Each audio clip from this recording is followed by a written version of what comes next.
Welcome, Laura. How are you? Yeah, I'm doing great.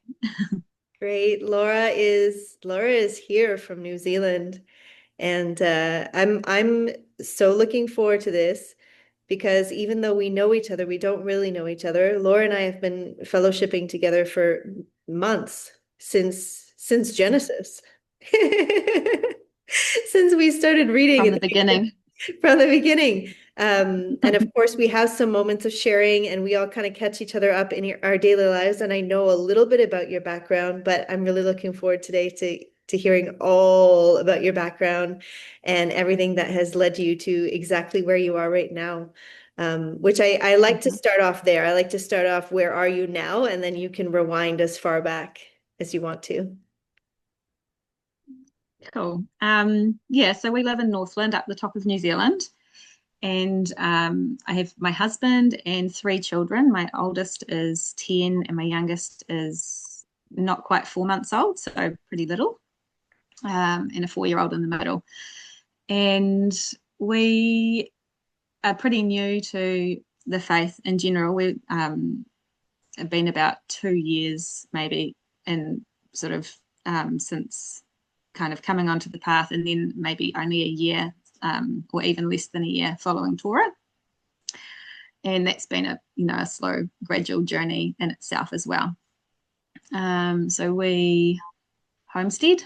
We're on like a 60-acre bush sort of pasture block, um, quite close to the coast, and we've got cows and chickens and ducks and dogs and cats and things running around, guinea pigs. Um, and we homeschool and sort of follow a kind of life learning approach. So the kids are pretty free to kind of follow their passions and things like that. And we support them in that kind of however we Do you can. know the term Yeah. unschooling? Is that what you would call it? Unschooling? Yeah. Yes. Yeah. That's definitely what we kind of normally call it. But then that also comes with kind of negative connotations because there's like radical unschooling where your kids are just allowed to do anything, whereas we've definitely got some boundaries in place I've definitely around seen that that. sort of thing around. I've seen where unschooling ends up just being playing video games and watching TV all day. Yeah. Exactly. Yeah, we don't really do screens. So it's yeah, there's definitely some boundaries, but it's more like child led, I guess, would be yeah, or life learning, that kind of thing. Beautiful. But And yeah, do you have unschooling. structured times where you talk about faith? Do you do Bible study with the kids? A little bit. We do it on a Sabbath. We usually read the Torah portion together as a family, and then we read kind of a chapter, 2 chapters a day as we can. Sometimes evenings are just you know a bit of a mess, but mostly, yeah, we try to read a little bit each day, and talk about it. I think the real learning comes from like hearing how the kids um, understand it and their kind of, yeah, what they pick up. It's pretty amazing because this isn't just a blank slate. Mm. Yeah, and they don't have anything to unlearn, especially if you guys have just come into this. So when did you move to where you are now homesteading? Was that before you kind of Mm. opened the Bible, or? Yeah, before we opened the Bible, it was coming up 7 years. Hmm. And before that, we lived in a caravan for 2 years, traveling around. And before that, we were down the opposite end of the country. And then before that, we were in Australia. So we had our first son over in Australia and then moved home when he was about a year old. So it's been a bit of a journey to get to where we are, but yeah, we love it up here. The temperature's nice. That's the main thing. Yeah, Mm. you fellowship with a bunch of North Americans and one or two Brits. So we're Mm. all always complaining about the weather, and Laura wakes up super early in order to join us on our Sabbath. She's ahead. Yeah, yeah, it's my early Sunday morning for me, which is kind of ironic. Oh man, yeah, it's such a pleasure. It's really really nice to see you. And we were laughing because I'm not home. I'm in New York in an Airbnb I've never been in, and this will be a little backdrop for what I think we're going to talk about today. So when I got here, I immediately texted Laura and I said, "Hey, look at our backdrop here," and she said, "Wow, that's way too timely." Timely because I Yeah, think yeah. Laura's got a background in the new age, so you can go just to that Mm, point, or you can go back to how you even ended up in the new age and what that looked like for you, because of course it's so broad. Some of us go more yoga, some of us go more drugs, like mm. Yeah, and it was kind of a progression of things for me. So it sort of started off more in the light kind of new age stuff, and it progressively got sort of darker to a point, and that was kind of the point where I yeah, hit that kind of turning point. So yeah, it's a bit of a spectrum of new agey stuff in there. yeah, Mm, so yeah, and yeah. the when we did this with Lindsay, one of the feedbacks I got from somebody who's also in our fellowship who has not been in the New Age, like many of them haven't. There's like a good half. There's like half of us Mm, who have, and we're all kind of new to Torah, and then there's other people like Jesse, my husband, doesn't really know very much about the New Age. He just never had to be subjected to that. He has his own baggage of his own choices that he made. But as we go through, let's be mindful of like mindful, of like yeah, we'll try the to like explain some of terminology the and stuff. terminology for people who maybe don't know. So Yeah. can't wait. What do you got? Yeah, cool. Well, I'll start at the beginning and I'll just kind of gloss over the first sort of 25 to 26 years of my life Sure. because Yeah, it's all yeah. quite typical, really. I mean, for some But people it's yeah, I was irrelevant, and for other people, if you didn't incur too much damage in those 25 years. mm, yeah, so I was raised in a right down the opposite end of the country, so in Southland, and we were in a little rural area, and my parents, I was the oldest of four kids, and my parents were both atheists. My dad probably more so. My mum just is so averse to conflict that I actually have no idea what she really believes. um, but my dad's big into like evolution and science and stuff like that. And, you know, Stephen Hawking and yeah, all that sort of stuff. So that's what I was raised on. And that's definitely where, the first part of my life was that's what I believed. Up until probably in my early 20s. And I had a really privileged kind of safe, secure upbringing. So, and they had conservative values, but there was no kind of faith or spirituality or anything woven into that. And I really started to kind of rebel in my teenage years, probably like 13, 14, is when I started getting into like binge drinking, boys, partying, sort of drugs started to come in around 15 or 16. Um, Left home when I was maybe 14 or 15 for quite a period of time and lived with my friend.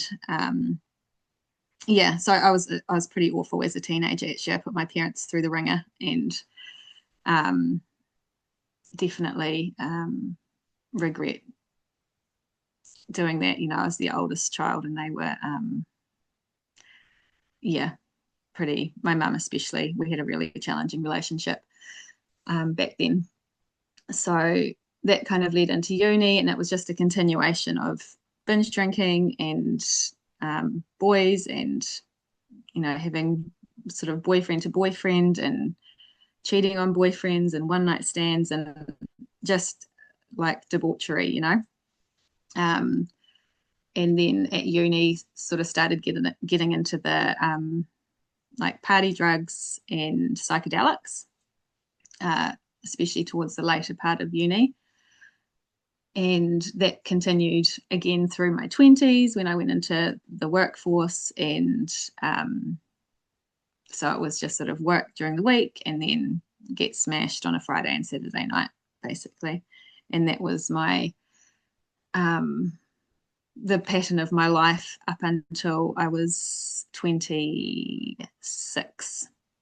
Then I moved to Melbourne to get away from a relationship that was pretty, I guess, unhealthy. It's interesting looking back on relationships, when you were younger and you realize, I really played myself as the victim in that relationship, but it was probably a bit of a two-sided, there was psychological abuse on both sides, really.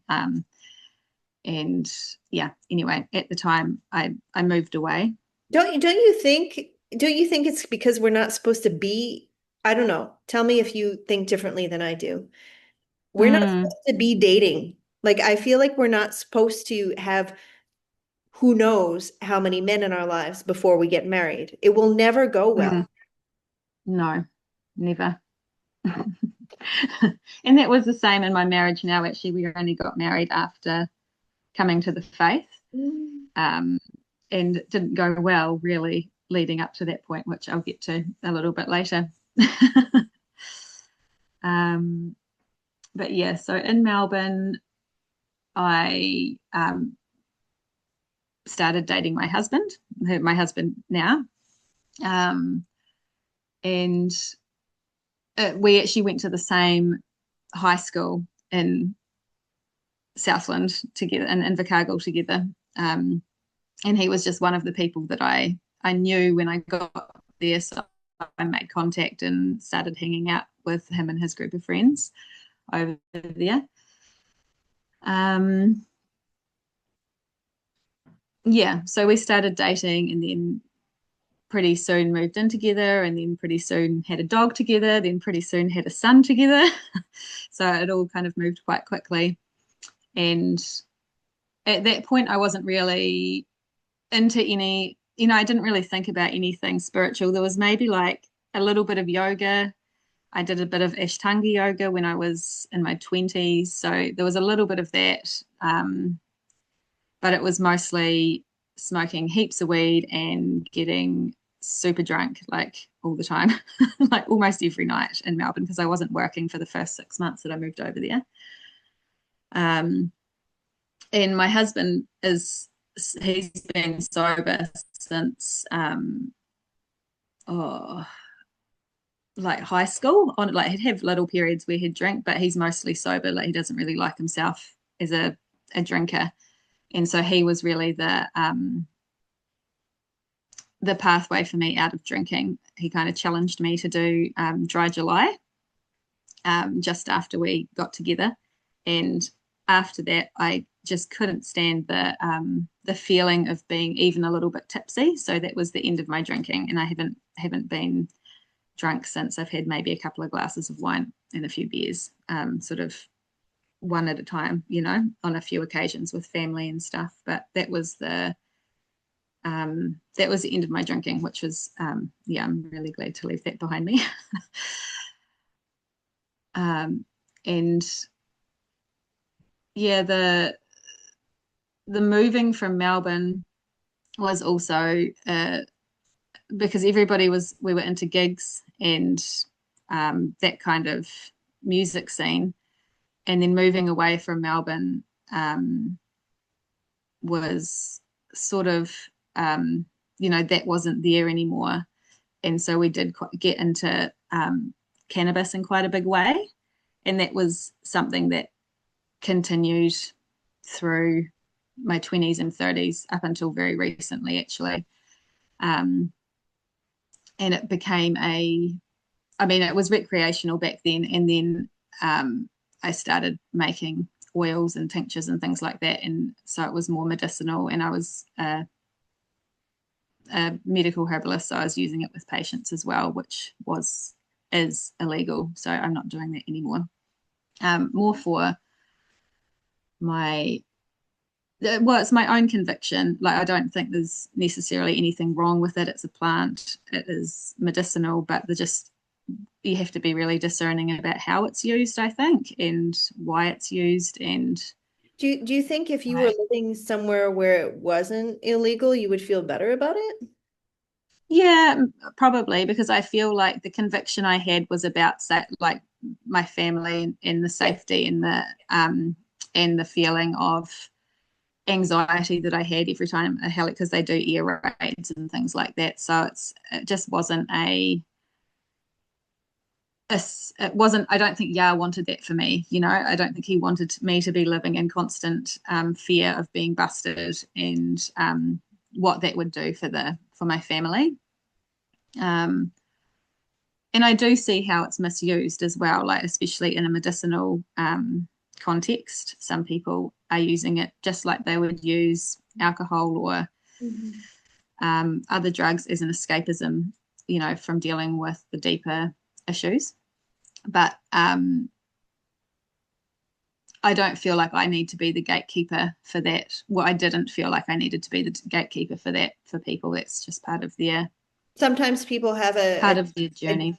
a deep calling or a deep passion when it comes to cannabis, where it's like really, I mean, there's even whole religions kind of, I don't know much about, but I feel like Rastafarians are close to what we believe and they incorporate. Mm, I think like I have been able to listen to a lot more reggae now. I think knowing that it's yeah. and I do know a lot of people on this path who do use it, and it's come up in the last number of interviews I've done where people are herbalists or people you and I'm as you know, and I hope you get into it more with New Age. Then when we come to this path, there's like a lot of recalibrating and understanding what is still, we've had these conversations in our group when it comes to crystals and Mm. vibrations and all this kind of stuff. And for me, plant medicine is one of those things where there's so many gray zones that I just, It is really difficult because there's some before I very shortly before I came to this faith, I was focusing more on plant spirit medicine. So it was more about the spirit of the plant and the emotional characteristics of a plant and things like that. So that for me is not, I'm not really bringing that into my practice anymore and is that focusing coming more on the from like Steiner? Is that like Steiner stuff? Or um comes from there's just a few different I guess books and teachers who teach it, and it almost comes from like homeopathy, like the more the energetic side of it, or flower essences, or um kind of shamanic stuff and astrological properties, so they kind of link different plants to different planets and give it certain qualities based on that. So it's in traditional Chinese medicine and Ayurveda, that the kind of Eastern religious practices as well. So it's a real mishmash of um, different um, sort of structures, that all come together, and people will take a bit of this and a bit of that, which is just what New Age is, isn't it, as well? Yeah. Yeah, anyway, so just to rewind a little bit, um, when after we had our son, I guess there was a little bit of I had a home birth and it was beautiful. And some of my girlfriends had given me crystals to create an altar for my home birth. And so that kind of um, goddess worship, goddess cards, like that sort of thing started to creep in at that point when I went through that first big transition of becoming a mum. And at that point, I would say I started to be like spiritual. Before that, I didn't really give it much thought. And so over the next sort of 5 or 6 years, I guess, I did my yoga teacher training. I did my Koya teacher training. I don't know if you've heard of Koya before. It's like looks like you have. It's kind of a mix of yoga, feminine, sensual dance, goddess cards. Yeah, it's again a bit of a No, mishmash. I hadn't heard of it branded in that way, but I mean, Mm, as I did thousands of hours worth of yoga teacher training, and toward the end, all of the schools were leaning very woke, like very like you would read the names mm, in the yoga teacher. You're like, this is not even yoga anymore. This is like, I don't even know what's happening. But like, when did tarot cards get incorporated? And they did in that time period. You and I were, I think we were mhm. doing all of this at the exact same time. And Yeah. so I didn't hear it branded in that way, but I know the books that they started to teach, like white privilege in the yoga Mm, class. Like what I, 100%. yeah. Yeah, big time. Um, and yeah, so that was a big kind of like I felt like that was my calling, and I then I got into things like womb healing and started doing practitioner training for womb. I was like a bit of a course junkie, like finish one course, wouldn't actually put it into practice, but then I'd find the next course to go onto. I just like to accumulate these certificates. Sometimes I didn't even finish the theory part of it. I just, anyway, I think that's really common. And it's part of the hamster wheel of the new age, It's like, oh, this is like pushing my buttons right now. That's getting a bit old. I'm not really doing what it used to do for me, so I'll go and try this for a little bit. On to the next thing. Yeah, and so what was that? The queer, the what did I just say? I was onto the You're talking yoga. about the kind of like goddess worship into yoga teacher Hmm. training, into queer training. Yeah. I'll try to stop derailing you. I just like can relate so much. It's so Yeah, yeah, yeah. Oh, the womb healing. So this was actually my first experience of something that I felt was actually demonic, and but I dealt with it in a new age way, not in the way that we would deal with it. So I went to this was called the or maybe I shouldn't say what it's called because then it kind of is calling out a particular person. Anyway, so was in a training and we were doing an ovarian journey. So on each other. So we were in groups of three. So we were all completely novices at any kind of energy healing or shamanic journeying sort of stuff. And so we're in groups of three, and there were some women in the group that had really traumatic backgrounds, like rape or domestic violence or all sorts of kind of backgrounds. And that was part of the reason that they were called to this particular training to help people that had been through similar experiences. And so I was the one getting the process done on me, and I went into I can only explain it like a vortex, and I couldn't get out. And when I did come out, I felt different. And so there was three different groups of three people at the same time. And um, so it was almost like a hypnotic state that you were in, that you'd kind of um, conscious, but I mean, sort of subconscious level, sort of lying there. And so I got sucked into this vortex, couldn't come out, and then I did eventually came to with a whole lot of people standing over me, and I had a panic attack, and then cried the whole way home on the bus. Like I just could not stop crying, and it was weeks and weeks where I just felt like I had something. I kept kind of looking over my shoulder, like I felt like there was something on my back, and super anxious and emotional. And at that time, I didn't really know um, where to go for anything like that. And so I went to the woman that did the Koya teacher training with me, who was also a shamanic healer. And I did actually feel different after getting that healing done. I had to say prayers to different archangels, and it was a spiritual healing. It wasn't a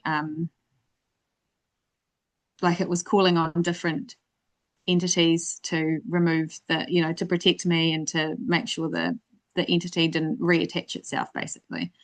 So that was like my first experience of kind of, I guess, demonic oppression or possession. I don't know, it was pretty awful. And that was quite a dark kind of period in my life as well, because it was, my partner and I were having really difficult times during that period as well. So it was definitely a bit of a low point. Can you pause for 1 second? I've just got a child at the door. I have to press record again. Yeah. So from there, that was probably about the time that I started doing the cannabis medicine at home and growing and manufacturing and using it with my patients. And it was probably about the same time that I got into psilocybin quite a lot. So would use So, it sorry, was this for, like somewhere around 3 years ago or? yeah, probably 5 years ago, I would say 5.5. It was kind of a point in my life where quite a few things happened at the same time. So there was relationship stuff, which I'll get to in a moment, and then there was the more heavy use of psychedelics and a lot of cannabis. It wasn't really being used medicinally. I was high pretty much every day. So it wasn't, and this is while I'm parenting, while I'm working, because I was working from home for a herbal company and doing consultations as well. So yeah, there was a lot of that came into it, which, and I think with psilocybin for me anyway, I loved it because it made me feel really connected to what was around me, and we're surrounded by bush and the ocean, and so it was a spiritual kind of experience for me, and it made me feel really happy and functional. It cleared my head a lot of the time, and the micro dosing was not really that micro, and I think that's yeah. Anyway, it was, I wasn't really here, with a clear, sober mind very often. It was I was, yeah, away with the fairies, It basically. is, right? Really, I've had Mm, moments, I went through periods just before opening the Bible, that phase in my life, which I mm, totally forgot about. I was doing like 30 days of microdosing, and mm, I would describe it in the same way. Like things were just chill, things mm. skirted along, but I wasn't here. Away with the Yeah, fairies. yeah. That's such a good way to put it. I don't know where to Mm, go. I don't think it's a good place from what I know now. no, I mean, it definitely wasn't for me. And I think there's applications where it's being used for maybe, PTSD for war veterans and things like that, and same with, or depression, for example. And if it is actually well managed and done at an actual microdose, not just, oh, whoops, that was a bit too heavy in the coffee this morning, then it may well be beneficial to some people's healing journeys. But I feel like um, mostly it gets misused in those kind of contexts. Um, yeah, and then this next part, I guess I just wanted to preface by saying that I've talked to my husband and got permission to share this stuff as well, because it is quite a lot, his story as well. Um, and it was kind of in the context of our group of friends at the time, who we don't really have a lot to do with any of them anymore, actually, which is, they're still doing the same thing. mostly, I think. um, but it was a very open, I guess, open relating, open sexuality. There was a lot of nudity. There was a lot of just bumming around, kind of at the beach, having hot tubs. Like, I don't know. I don't actually remember doing much work, but I was working full time, and I don't know how. And our son was being kind of exposed to all of this at the same time. But it sort of started one night. I remember really clearly and this was already in the context of our circle of friends, and we had been monogamous up until that point. And my husband, he was my partner at the time, came to me and said, "Oh, I've kind of got feelings for this other woman. Would you be willing for me to go on a date with her and just see how that feels?" And I was actually excited about the idea, and was like, "Yep, sure, that's great." And then that was the beginning of a really, really traumatic time actually in our relationship. I fell pregnant 3 months later with my daughter, so she's 4.5 now. So this was about 5.5 years ago. So I got pregnant, and then during that whole pregnancy, he was dating another woman, and being sexual with another woman. I wasn't having intercourse with other men, but I was intimate and like sexual intimacy with other men during my pregnancy. I started going to kind of shamanic temple kind of nights where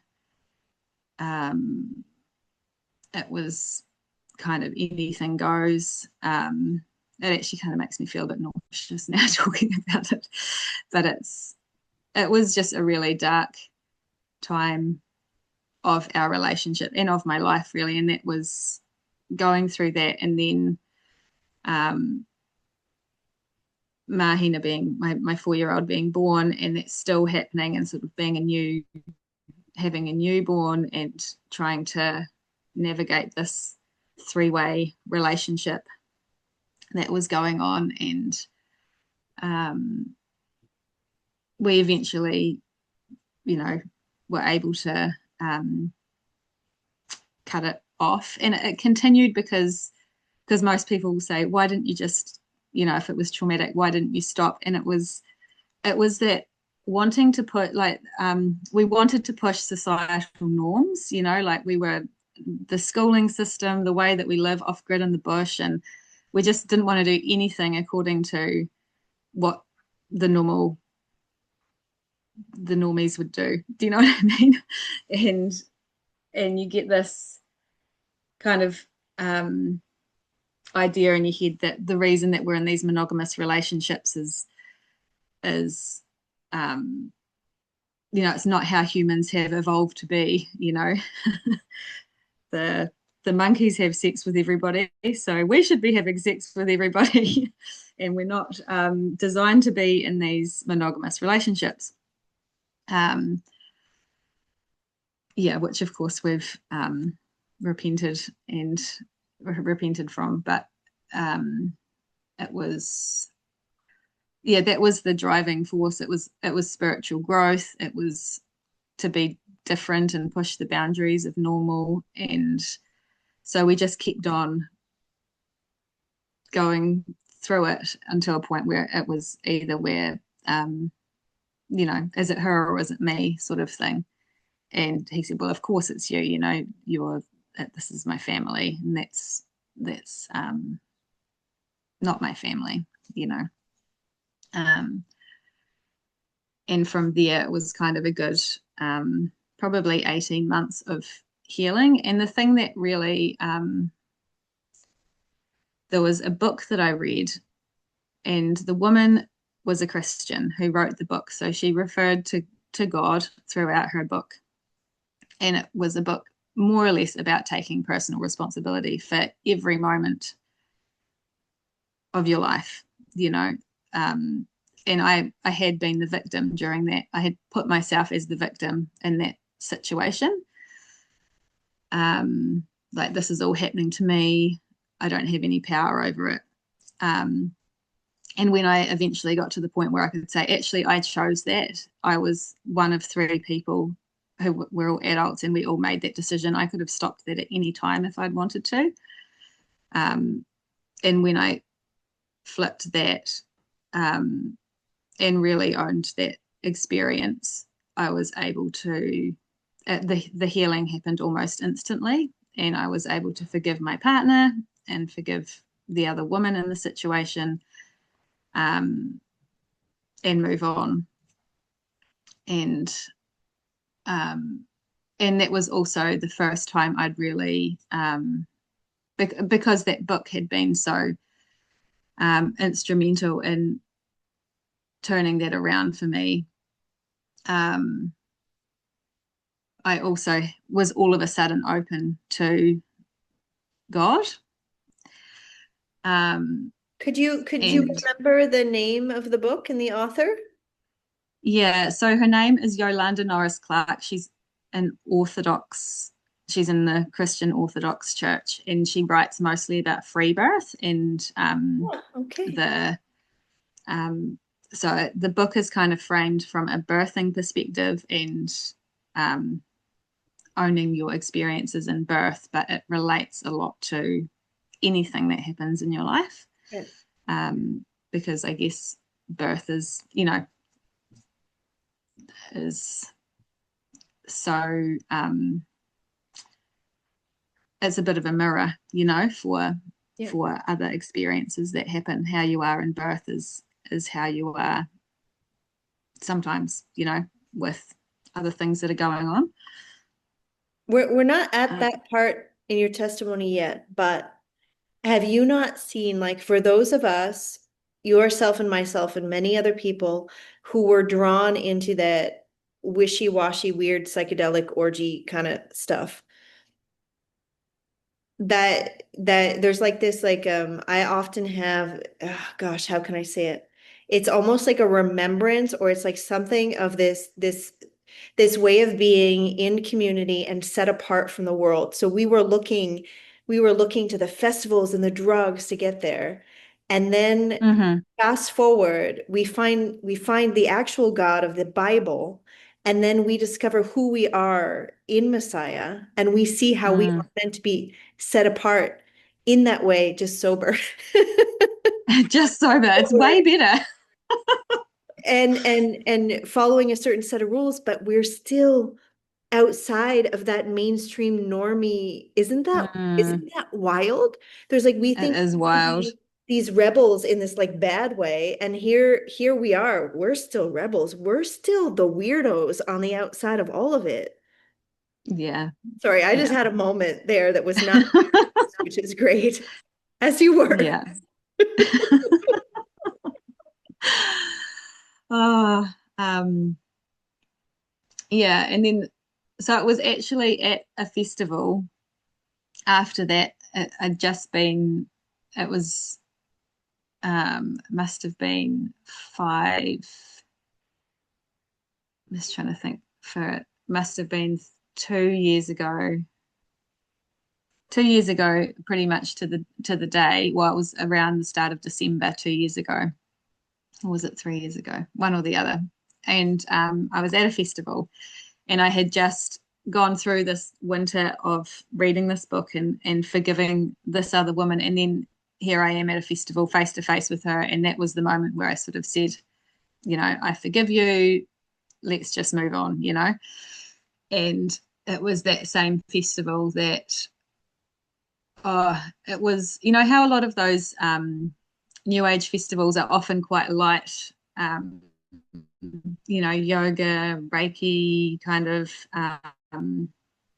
ecstatic dance, a bit more uplifting. This particular festival was psytrance mostly, and there was drug testing tents, and there was people doing lines in the middle of the day beside the water park, and it was really dark. It felt really dark, and you'd walk past people and there was nobody home. And it was really the first time I'd been at one of those events and felt the demonic influence that was there and the effect that it had on the people who were attending. And yeah, it was really dark. And it was only a month later at a New Year's party that we had at our house, and I said to myself, like, I'm going to read the Bible this year because that's my New Year's resolution. I'm going to read the Bible. And my friend down the road had recently sent out this message saying, Jesus is coming soon, repent, and get in touch with me if you want to know more. And so I messaged her and she dropped a Bible off to me the next day in the mailbox. We hadn't spoken for a good while because she had I didn't realize, but she'd been on that path for quite some time and kept it to herself, and had kind of been witnessing me going through this relationship saga, and so distanced herself, which was totally understandable. And so I started going around to her place. I started reading the Bible. I found it really difficult to read the Bible for a start. It was didn't make any sense. And she said, oh, why don't you try praying before you read the Bible?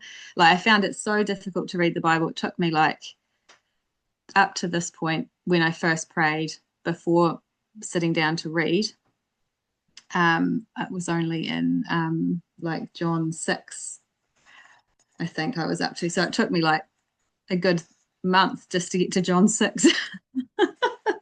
And I got to this passage, John 6:35, that talks about the I've got it written down here, so I'll read it. Yahusha said to them, I am the bread of life. The one who comes to me will not be hungry, and the one who believes in me will never thirst. And it was at that moment something just dropped into me, and I started bawling my eyes out, because it was like, my whole life up until that moment, I've been like searching and trying to find this thing that's going to quench my thirst and make me feel satisfied, and it's just never done that for me. So I was like, oh, like, it's finally it just felt like this is it, like I've this is what he's promising me. And from that point, I just started reading every day. I had more understanding of what I was reading. And I started going to church with my friend. At this point, I was still taking mushrooms, smoking weed, taking oils. I was still using it with my patients, and she knew what I was doing, and so we'd had a few discussions about it, and I had kind of been saying things like, that I had these fears about being busted and what might happen to the property or the kids, if me and my partner both got arrested or charged with something. And but it was really hard to stop, because I had all these people that depended on the medicine, and she went to the church elders about it, and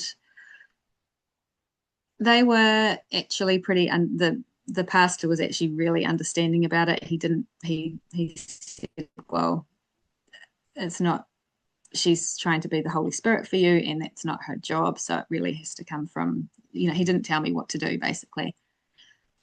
So this was all before kind of coming to the realization that we should be following Torah.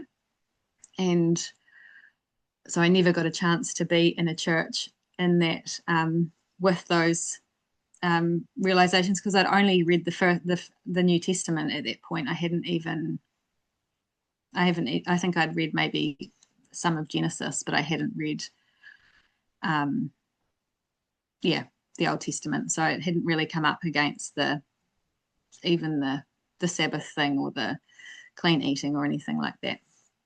Um, so yeah, it was a very short stint in church, probably 3 months, because I I didn't go back after that situation because I felt yeah she said things like, I can't sit beside you and take communion when I know that you're in unrepentant sin. And so I just felt, well, I don't feel like I'm in unrepentant sin. I feel like at that point I felt like I was just um, figuring things out, basically. Um,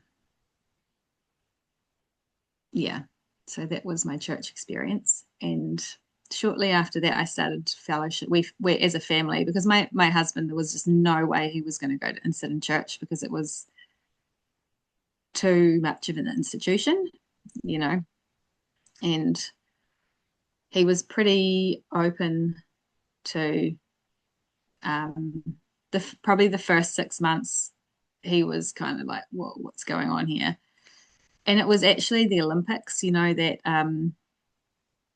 First Supper rendition that they did at the Olympics.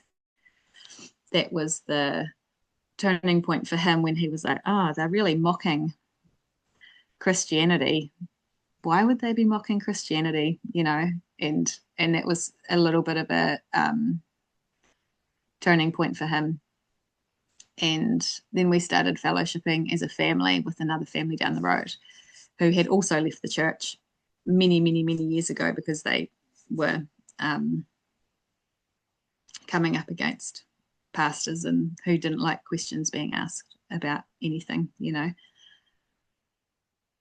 And they read the Bible, or the husband reads the Bible, and they, you know, have got a really strong prayer life and try to follow their convictions. And they're a beautiful family. They homeschool. I have a lot of respect for them, but they're definitely not on the Torah path, unfortunately. So we fellowshipped with them for a while, and then just as they actually baptized me in December a year ago, so just under a year ago. And it was at that point when I think I saw one of your posts on Facebook about clean eating, and I'd already been kind of thinking about the Sabbath, and I'd asked them actually, you know, why don't we keep the Sabbath? And they're like, oh, you know, Jesus is our Sabbath rest.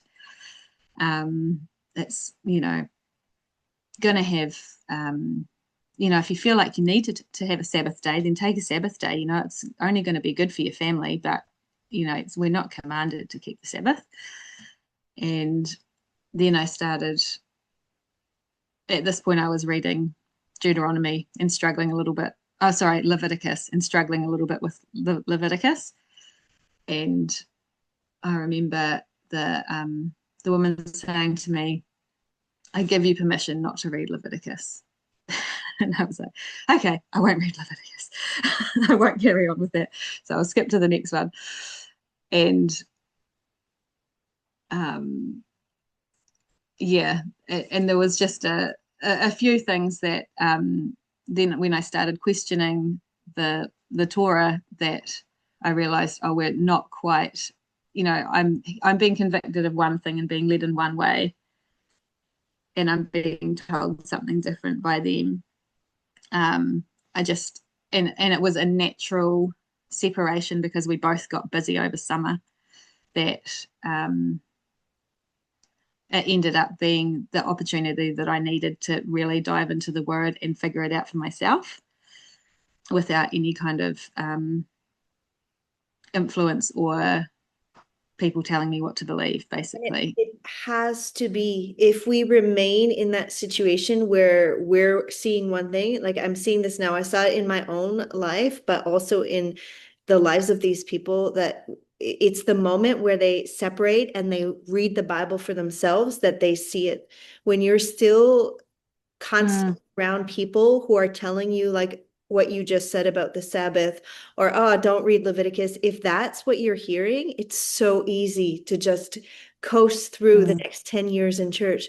But when the church is shut down, when people, when this, that, the other thing happened and people read the Bible for themselves, you can't not see it. Yeah, totally. And I think I mean, both of them had been raised in um, Christian homes. They were on a ministry ship. You know, they had their own what do you call it? Not missionary, sorry, not ministry, missionary. So they were missionaries. Her whole childhood, she was traveling around the islands as a missionary. They weren't attached to any church. They very much doing their own thing, you know. Um, and yeah, I've got so much love and respect for them on so many levels. But yeah, we're just on slightly. I mean, I pray for them all the time that um, the penny will drop, you know. If that's the way, then that's the way. And we still do community together. We still homeschool together. It's just we're not fellowshipping together in that way anymore, which is fine too. Mm, yeah, yeah. So that's kind of yeah. And then obviously found the fellowship with you. So that would have started in. Did that start around Passover? Our fellowship group online. Oh, you're on mute. We started in the new year in our spring New here. Year.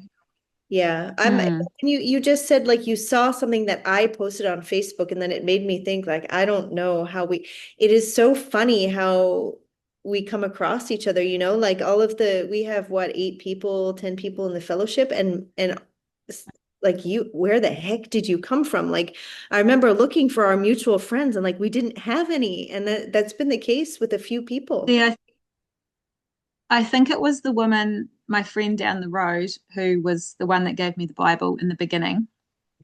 You and her were friends, and I think it was because I was in the New Age to Jesus group. Okay. And was there a group that you started maybe 2 years ago, and then disbanded or something? Was it And about New Age? Was it called Ask, Align, Awaken? Oh, possibly, I wasn't actually in that group, but I think she was in that group oh, initially, and so I think that was the mutual friend, oh, maybe. you can tell me off camera who it is, and I'll be very curious to know because I had a New Mm, Age group.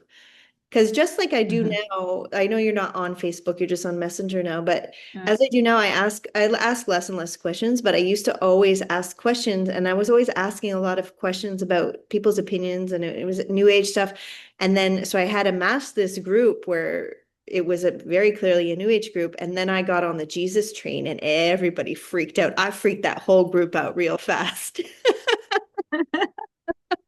But it's kind of like overnight, I was only posting about Jesus and people were like, what happened? mm, So, oh, that's yeah. awesome. I mean, that's the thing about social media is I've often said like I kind of want to give up posting sometimes because it gets the spiritual warfare is really bad. But then that, one or two people that I have connected with, and then everything kind of branches out. So if you saw something I posted and then now somebody learned something from you, it's like this beautiful Mm, tree. That's amazing. I'm so happy to hear that. it is. Yeah, and it's just a question. It's not like you were saying, anything offensive that I took as offensive. It was just, Because it you just know was like what? a little Because a Laura, little seed. because you could hear it at that point, because it will tell you a lot of the stuff that we Mm, say as people who follow Torah, we will be called unloving, we will be called this, that, the other, mm, not.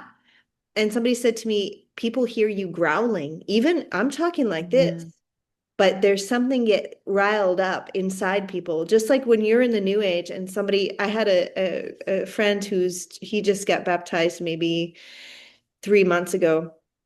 And I saw he had posted on Facebook, maybe for one of the first times, something about Jesus yesterday. And you just see the comments mm, coming in and people are mad. And I talked to him, said, I'm like, this is what happens. You're riling up the demons that are in those New Agers. They don't want to know about Jesus. And mm, and then for me, it was the mm, same experience from New Age to Jesus, and then from Jesus to Torah. From Jesus to Torah is even more fierce.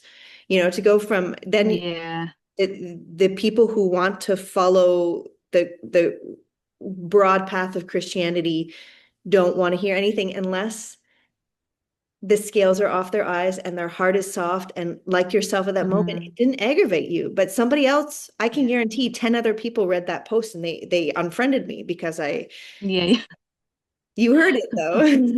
yeah, yeah. I do, and that's what matters, eh? It's like I haven't got to that point yet where I'm super. I mean, I wear my zeet. I go out and I'm not afraid to talk about what I believe, but I don't. I haven't really gone through that stage of being super bold and um, yeah, really pushing it on people. But I think also being, which a lot of people do, you know, a lot of people that go through the same path will go through that phase. And I just wonder whether it's partly because of the, you know, having being pregnant, having a newborn, and just wasn't able to happen for me in that way. I had much more. I had my attention was kind of taken up with that rather than being able to really put myself out. And I am a bit of a hermit. Like I don't really, Well, and I don't. you're not on Facebook, and some of us just Mm, we're all called in different ways, right? Some of us are just mm, loudmouths, no matter whatever thing we're talking about, we just talk loudly, and some of us are more mm, around and then shine their light toward the people in their immediate community. And I don't think that mm. even in terms of evangelizing, it's I think probably in retrospect more harm than good can be done sometimes when we're fresh out of the gate like bulls in a china shop and we're just like Yeah, our megaphone screaming that the law wasn't nailed to the cross. I still do it. yeah, yeah, yeah. It's hard to. I think it's also that insecurity in myself, not an insecurity in my faith, but just being able to you know, put it into words that are going to land. I've had a few conversations with friends that have got very different beliefs, and sometimes it's sort of escalated into a debate and it hasn't felt good afterwards, you know. And so I'm really aware of, um, yeah, waiting to be asked basically about certain things rather than being the one that's always bringing it up, I think I that's wise, guess. especially Mm, in-person situations. The way I feel, I'm like, mm, it's my personal Facebook. I don't go on anyone's page and tell them what's what. I'm out of all of the New Age to Jesus Facebook groups. I don't accost Christians, but if it's my page, I will post what I want. You know what I mean? yeah, And yeah. if you make it your business to come and start throwing the same silly Colossians, Galatians, whatever stuff that Paul wrote, if you want to come and start telling me why I don't know how to read the Bible, I don't even engage with those people anymore. You know what I mean? It's like, Mm, if people have ears to hear and they ask and they want to know, I can't wait to talk to them. But I will never try to convince somebody who does not want to follow Torah why they should. It's not my business. mm. Holy Spirit, right? It's I know that now. A year later, I know that it was worth planting seeds and continuing to water, but when you're nothing comes out of making people feel stupid. Yeah, yeah, yeah. In the judging thing, you know, when people aren't there, it's you can't really, um, yeah, it's never going to land how you want it to land and produce the fruit that you want it to produce. Mm. Yeah, we do actually have another family down the road that are homeschoolers as well, and they are Torah observant. They've been Torah observant for 20 odd years, and she has got just the most beautiful heart posture. They have some different, I've talked about them before, you know, different, keep a different Sabbath and a different calendar. And um, I think because she's been in it for so long, she's off on some pretty crazy, not crazy, she's off on some books that are way over my head. And um, I can't keep up, you know. But such a beautiful heart posture. So I really aspire to have been in it that long and to have that love and acceptance of anybody wherever they're at, you know. It's really beautiful. I was speaking to the woman who I interviewed, I believe, yesterday, and maybe you saw it and maybe you didn't. Mm. Do you know Eva Silva? So Yeah, I did watch her testimony. Yeah. Yeah. beautiful human, and Mm. she's been around for a while. And she made a post. I'm gonna have to find a way to link it to all of these testimonies because I keep bringing it up. But she talked about like the 6 stages of being on the Torah path Mm. and how, so the woman you're talking about down the street, she's at what Eva called stage 6, which is acceptance, and like it's a Mm. really cool thing. And it's so not everybody goes through all the stages that she named, but it's just so, the rejecting it anyway. And then once you get to what she's saying is the last step, at least in her chart of acceptance of like this is what it is, and like I don't have to push Mm. my beliefs on anyone, and I have peace because I know what's what. I don't have to defend myself. I know who I am in Messiah, and I feel very much there. And I think what Mm. I see with you, it's a very similar thing of like, here we are, take it or leave it, guys. Like this is our Mm. path, this is our life, this is how we walk it out. And if you choose not to, it's on you. Yeah, and you can't. I think the new age crowd are actually much more accepting of that than the Christian crowd. You know, like they'll take me as I am. They know that I've got different beliefs. Um, they know that I don't want to smoke a ciggy or a joint with them anymore, and but I'm still welcome to be there. And do you know what I mean? It's not. Oh, I know There's exactly no. what you mean. The Yeah. few friends that I have left in real life are not Christian. They're all Mm.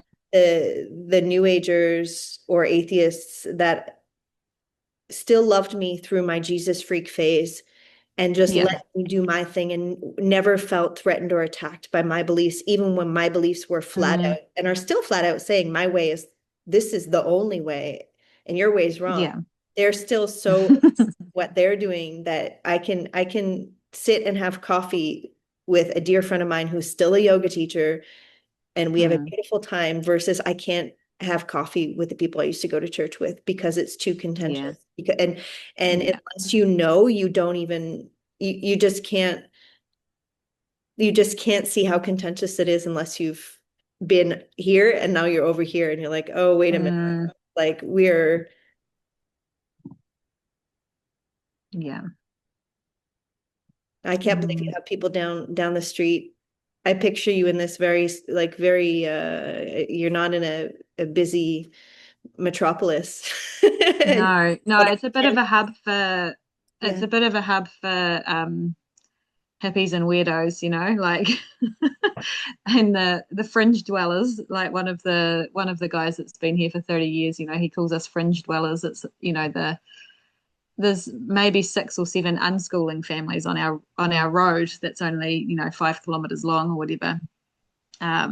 Which doesn't happen very often in New Zealand. It's a pretty special spot, and yeah, I feel really really blessed to be here.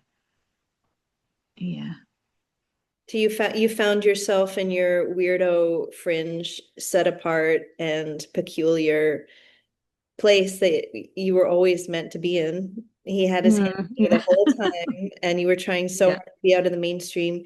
You're still out of the mainstream. You could not, in fact, be more out of the mainstream.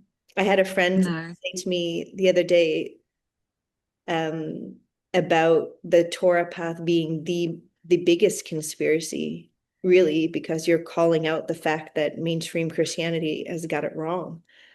That's a Yeah. huge conspiracy on its own. I remember being at only last year, December last year, being at a Christmas party for the church because I had these beliefs still, but I was really trying hard to still stay within community. And so I went to the party and I remember standing, and some people had whisperings of where Jenny's path was going. I hadn't quite been exposed by this point. But I was standing there talking to a man who I was close friends with at the time, who was a pig farmer, and I was selling meat for him on the Sabbath, Saturday pig farm meat. So it was starting to get kind of awkward between us, but I still kept doing my commitment. And we were looking at everybody else. The whole church is there we were in a church, um, having our secret Santa gift exchange. And this was 10 months ago. And he said, you realize what you're saying is you're right and everybody else here is wrong. Mm, And I said, yeah, I know that's what I'm yeah. saying. And I know what it sounds like. And Mm, 10 months later, I still know that in general, the masses are never right. yeah. Yeah. That's how it's mass deception, eh? I look at the world and I'm like, what is real? Not much anymore, other than what you can sort of what's right in front of you. Mm, that's yeah, Satan's done a good job. Yep, Mm, disguising stuff just a little bit. And the whole love and light thing mm, is the perfect example. It looks so, we're there from our hearts trying to help people with all these therapies and all of our certificates that we've collected over the years. mm, yeah. Just one more thing we can add to our toolbox of health and healing and wellness. Mm. Yeah, and you get sucked in at that light end, and then it progressively, I think, the longer you stay in it, the darker it gets, and it's I yeah, was whether it's wondering that. when you were talking about that festival, like I don't think that that festival you went, you know the one I'm talking about? You mentioned where Mhm. Yeah, it was never less dark than that. It's just at some point you saw it. exactly. Yeah, that's the way I saw it as well. It's like I'd been going to these festivals for years, and it was just at that moment that I was suddenly like, ah, this is what it really is. Yeah. I have chills just thinking about I know those festivals. I don't know how many times I sat and I danced and I did all the things Mm, at the festivals and it felt so right. And I already know I don't ever have to go back in that space to be able to stand from the outside and just like it's like, it's almost like you can see this beautiful angel of light and then all of a sudden mm, you see the dark skeleton or something that's actually behind that mask of yeah. Yeah, and I felt shadows, like walking around at dusk and at nighttime with the lights and things. I could I Mm. could sense sort of things, yeah, like shadows moving, and it just felt really like spine tingling, dark, um and same with the people's faces. You'd walk past people and you could Yeah. sort of see, you know what I'm talking about. I do, and not everybody has that. I had in the beginning, I had it like I would. It's not as bad now, but like at the grocery store and stuff, I would see like Mm, yeah. everywhere. Mm, yeah. Yeah, and it's not them. That's the thing. That's what yeah, you just have to keep in any of those interactions, that are not super loving. It's like it's actually not them. It's not a personal thing. It's a spiritual thing. And it wasn't us either, Mm. right? Like we Mm, were spaces too, and we had stuff inside of us too. And praise the Most High, where he mm, got us out of it, however it happened. mm, yeah. That was not so bad, right? You did that. You did that. No, it was fine. That It was only great. got interrupted once. Yeah. Yeah. Yeah. Well, I feel like we could probably talk for another 5 hours, but everybody's probably Mm. missing you. And thank you so much, Laura. No, There's thank probably you. gonna be a few blast from the past people that will be able to tune in. And I mean, I didn't know you before this, right? So I just see Mm. this beautiful, luminous. No. Yeah, it's such a different life now. So much peace. Yeah. Yeah, it's like nothing else. I had Mm. I'll tell you a story and then I'll let you go. Uh so I'm at an Airbnb here in New York. When I woke up this morning, I wasn't sure if the reservation was still on because there was some Hmm. miscommunication. And then as I was driving to an unknown destination, I got a flat tire and I was 2 hours from home and 2 hours from New York. Mm. And went and I got a nice lady. I had never put air in my tire before, poor princess. So I went into the gas station to look. I'm like, hey, I'm like, is there some guy who can come help me? And she's like, no, but I can. So this woman named Crystal came and filled up my tire, and she told me there's a garage 2 hours down, excuse me, 10 minutes down the road. I highly Mm. suggest you go check it out. So I go to Canadian Tire and I get my tire checked out and all this stuff. And in the end, it was fine. They just kind of cleaned up some rust, which was probably affecting anyway. There was not a big problem. I guess what I'm trying to say is I was standing in Canadian Tire, wandering around waiting with just such peace. Like Mm. it was okay. There was no problem. But if either of those, the reservation or the tire, a flat tire a year ago, I would be like Mm. vomiting on the side of the road with anxiety. And it was like Yeah. nothing. So I still have anxiety, Yeah. but like, too, when I think of like I used to be a smoker, so that would add to it. Like there's so many Mm. things I used to do that brought me into a more anxious state, and I was wandering around, and I was chatting a little bit with some friends on Facebook waiting for them to tell me what's up. It Mm. was like no problem. And Yeah, it's him it is. that's the shalom we can only get from the Father and or from the Mm. Messiah. I don't know who's bringing the peace, but they're both involved. Mm. Yeah, absolutely. Yeah, and you can't explain it to somebody. And people think you've gone into some cult or been brainwashed or whatever, but it's like actually once you feel that, you wouldn't question it either. It's just this, oh, so much peace and love and freedom. It's not, yeah, you can't explain it. You can't put it into words, really. No, but anyone Mm. watching this who knows, when you know, you know. Mm. Yeah. Oh, thank you so much, Laura. Mm. We'll see you tomorrow. Yeah. See you tomorrow. Rest of your day. Enjoy New York. Thank you so much. Mm. Cool. See ya.